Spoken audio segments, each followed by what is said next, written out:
भुवनेश्वर में aerodrome area लेन 5 ward number 53 पुराणा यज्ञ पड़िया आज को प्राय 25 वर्ष है पूर्व पुरुषर हो आसुची।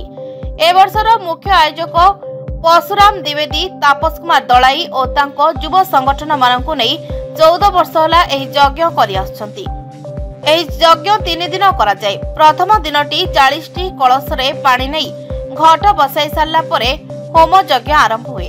तापरे गीत गान प्रवचन इत्यादि हुए। 3 दिन गीता जयंती उपलक्षे गीता ज्ञान प्रवचन और सांस्कृतिक कार्यक्रम करा जाए। शेष दिन में यज्ञर पूर्णाहुति दे सारिबा परे प्रसाद समस्त को बंटन करा जाए। शेष दिन में एकाम्र विधायक बाबू सिंह पहुंची समस्त आयोजक मानकु धन्यवाद देथिले। बाबू सिंह और समस्त आयोजक माने मिसी कहिथिले ए गीता जयंती समस्तक मिलित पर्व। यह कौनसी राजनैतिक दलर पर्व नुहे, यह एक भाईचारार पर्व। सेथिपाई समस्ते आसे एही गीता जयंती रे भाग नहीं निजर भक्ति समवेदना ठाकुरंक पाखरे समर्पित करंतु। यह करिबा द्वारा शांति और मंगल कामना हेबा बोली समस्त आयोजक माने सूचना प्रदान करथिले। शेषरे 2000 रु अधिक भक्तों को प्रसाद बंटन करा जायतिला। एहिपरि प्रतिवर्ष गीता जयंती पालन करिबे बोली समस्त आयोजक माने सांबादिक मानकु सूचना प्रदान करथिले।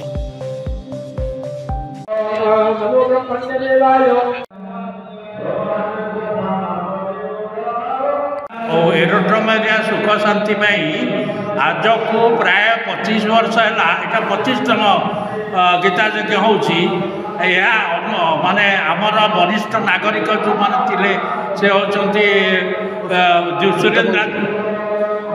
सुरेंद्रनाथ द्विवेदी का आनुकूल्य आज की माने अन्य जगार अन्य गोटे पड़िया भितर आम सब करूँ आउ से सेठू आसिक आम निजर पड़ियाटा तैयारी करूँ एवं सरकार को अनुरोध करिबारे से माने अन्य एक्टिविटीज ये सब करमर आज के 5 वर्ष है ये गीता यज्ञ होची।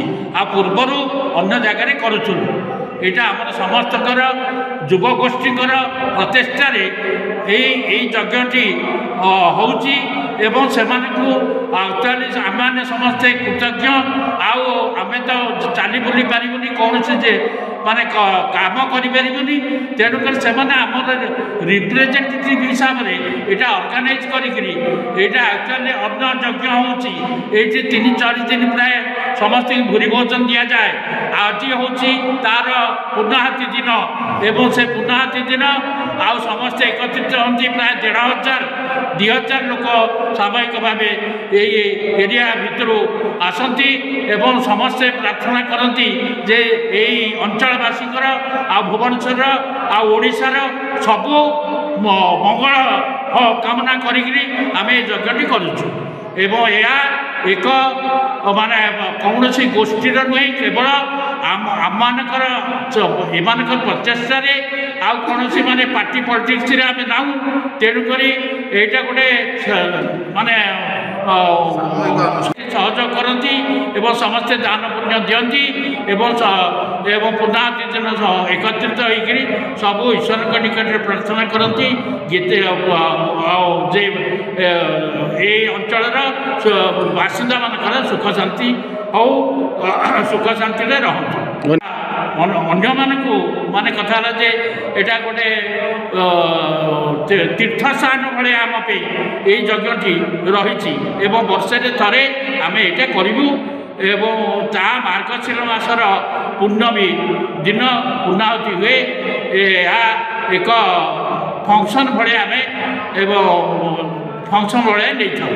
मुझे भवानी शंकर दास मंत्र एरिया जड़े मेम्बर मुझार अनुष्ठान आमर 26 वर्ष है। यहीटा को मिसेले 26 वर्ष वाला आम ये गीता यज्ञटी कर ये गीता यज्ञ कर मेन उद्देश्य है शांति आ मैत्री भाव को लेकिन आम ये जिनटा करुचु। आठी आमर प्रेसिडेंट जी अच्छा जी आमर यहाँ को अनुष्ठान को प्रथम आरंभ करते ना है परशुराम द्विवेदी जी कि आजिका डेट्रे 92 वर्ष सी आमठू भी तेजियान अच्छा सी आमको प्रेरणा देते जे आगामी केमी जिनसा आगू उत्तर उत्तर उन्नति हम सी आमको प्रेरणा दे आउ रहा सेक्रेटरी आमर अच्छा तापस कुमार दले जी कि आमको पछ आड़ व्याख्यान दिखती जो फंडिंग ये सब सी करती आईठार आमर पाखापाखि 2000 लोकों की आरेंजमेंट हुए। यहाँ 3 दिन व्यापी हुए। प्रथम दिन आमर कलश बुड़ा हुए। कलश बुड़ार 40 जन नारी जाती श्वेत वस्त्र पिंधती आणिकी ये आसी पूर्णकुंभ थुअंती। द्वितीय दिन आमर भजन समारोह हुए आउ प्रवचन भी हुए। ता देहरे भी आम पाखापाखि 500 लोक खाती। ता परदिन आमर पूर्णाहुति हुए आउ पाखापाखि 2000 लोकंर समागम हुए आउ संपूर्ण रूपे आम प्रसाद सेवन करूँ। आईटा है आमर ये आम आगामी जमी ये गीता यज्ञटा केमी आगु उन्नति हम आम से प्रचेषा करूँ। Bureau report now Odisha.